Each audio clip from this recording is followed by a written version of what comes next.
Alright, let's get started with the actual spreadsheets that we're going to work on here for project 1. We're going to do these kind of one at a time, or at least I'll do a video one at a time. They might be due a little more often than that. There may be weeks where I would ask you to submit a couple of these, and this will probably be one of those weeks. I'll probably do the starting point and the payroll both today in separate videos. So here's our starting point. Now, if you notice down here right now, it says it's green and it says you are fully funded, balanced. Okay, that's what you want to end up with when you get done, and that's not difficult to do. This is a statement that I sometimes, they call it startup expenses, and we refer to it often in banking maybe as a sources and uses. So, down here would actually be the sources of funds, right? And then up here would be the uses of the funds that you would have. So what you need to do is start strictly with the uses. So ignore the sources for the time being, or at least for the beginning, and just start with the uses up here. And we'll go down these. For many of you, a lot of these aren't going to be applicable. There's, for example, several people said they wanted to open a coffee shop. Great. Best way would be to lease a location, right? If you lease a location, you're not going to have buildings or land, okay? You might have some leasehold improvements, okay? So for many of you, again, a lot of these might not be applicable, but we'll go down them kind of one by one and hopefully kind of explain them a little bit. So what if you do buy buildings and land? And the reason those are separated, so if you were to purchase, several of you we're looking at maybe doing a diesel or auto shop. Coffee shops and diesel and auto shops. Not quite half, but between those it probably made up about 40%. Anyhow, you may purchase land and buildings, or maybe you're going to build, and in either event, the buildings part would go here. We separate those out, though. If you're purchasing, a plot of land that has a building on it, you got to separate out the purchase price, and the reason for that is that the land itself is not depreciable. Okay. Depreciating, we also call the government anyhow calls it cost recovery, okay, and you get to write off a certain portion of that each year on your taxes, but not so land, because land is deemed not to depreciate. And that's true. Over time, land typically appreciates.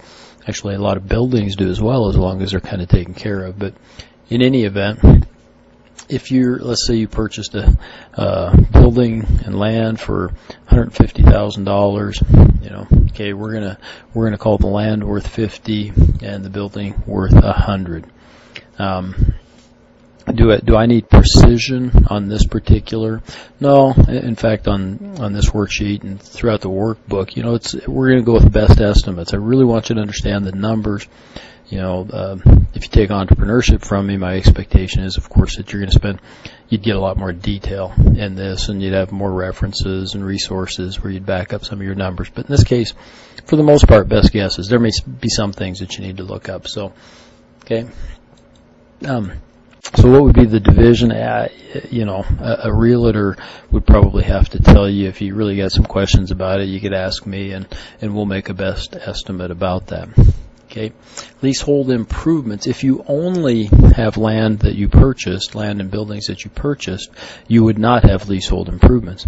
If you're actually leasing a location, let's say you're going to put your coffee shop up in the mall, just for an example, you're probably going to have to do some improvements to that. Put in some counters, do some things like that, and that amount, that estimate would need to go in here. Okay. No matter what type of location you might be leasing, if you're gonna have to make any improvements on that, that would go here. The equipment's going to be things that you need for the auto and diesel guys. The hoists that you're going to need. Maybe the tire alignment machine, or the tire fixing machine, or those types of things. You guys would know a lot more about that than I would. In the coffee shop, you're going to need the latte espresso maker thingy. Okay, and those are equipment not to be confused with furniture and fixtures. That's the chairs and stuff that are out in the lobby. It might be your desks. Okay. Equipment's probably those things that are more directly tied in right to the production of either the good or the service, whereas the furniture and fixtures are maybe those things that are a little less directly tied in. Computers I'd probably put in equipment, however. And the difference here really is not that big. They're both depreciated, which I'm going to have a little conversation with you about depreciation. But, and you see there's just a 2 years difference in how they're classified, at least on this. Vehicles are what vehicles are.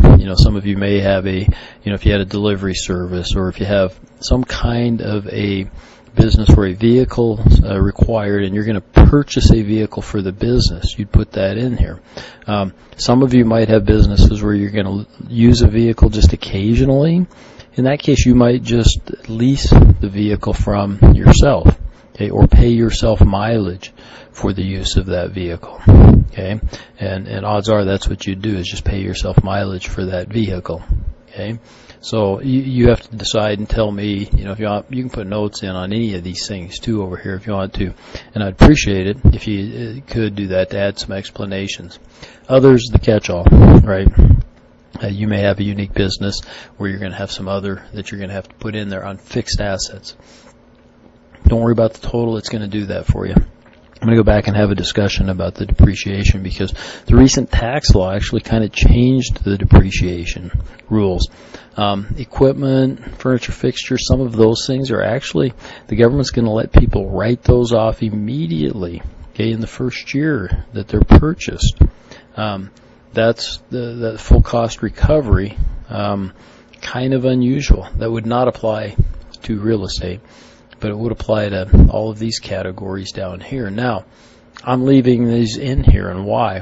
Well, I emailed Rod, our accounting teacher, and I asked him, would businesses still be allowed to amortize out or depreciate out over time those purchases? He said to his knowledge they would.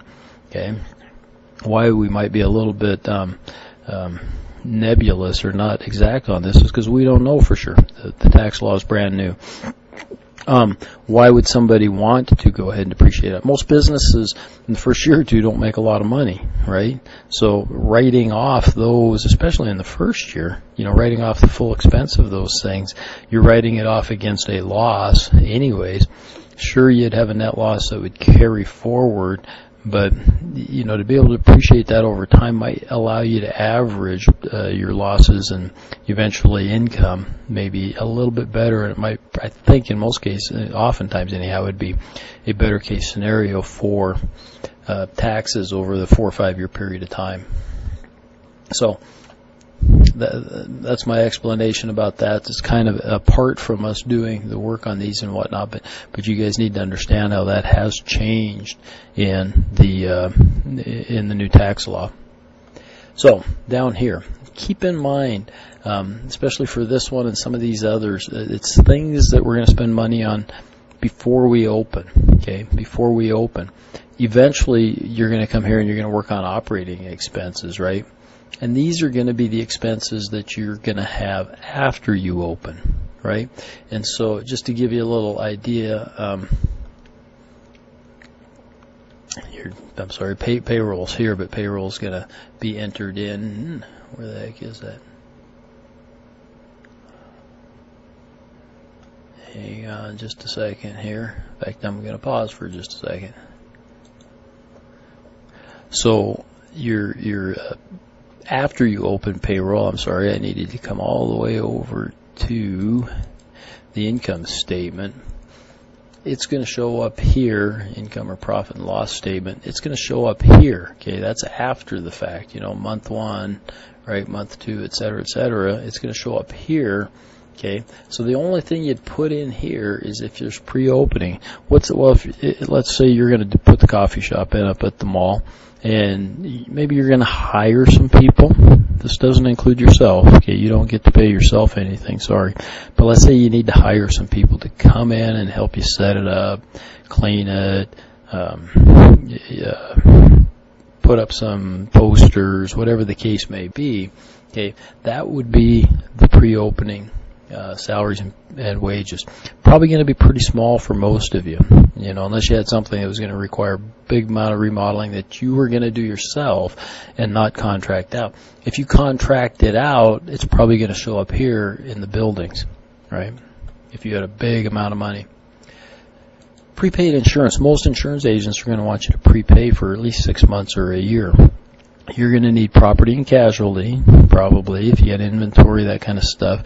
You're going to need to cover that, or a building, okay, or renter's insurance. Okay, you're going to need insurance for that, but you're also probably going to need some liability insurance. And so you need to plug in a number there, kind of make a best guess about what those things are. This is one of those, if you know an insurance agent or have an insurance agent, don't be shy about calling them. They're good about giving you a rough idea on that. And again, that's all you need is a rough idea. Inventory that you're going to purchase ahead of time. Okay, and again, if you're in a coffee shop, you're probably going to resupply every month, and so this might just be 1 month's worth of inventory, right? 1 month's worth of coffee and that kind of stuff, because again, as it goes along, you're going to replenish that probably monthly. For some other businesses, if you were an especially seasonal business, you might lay in, right, a decent amount, 3 months worth of inventory or something like that, because you wouldn't replenish it. Legal and accounting fees, you're probably going to spend some money up front. You might set up an LLC. You might do some things like that. You might help set up your bookkeeping. You might just need it to buy. Maybe you're confident in your own bookkeeping skills, but you got to spend $100 to buy QuickBooks. Okay, that's what would go in there.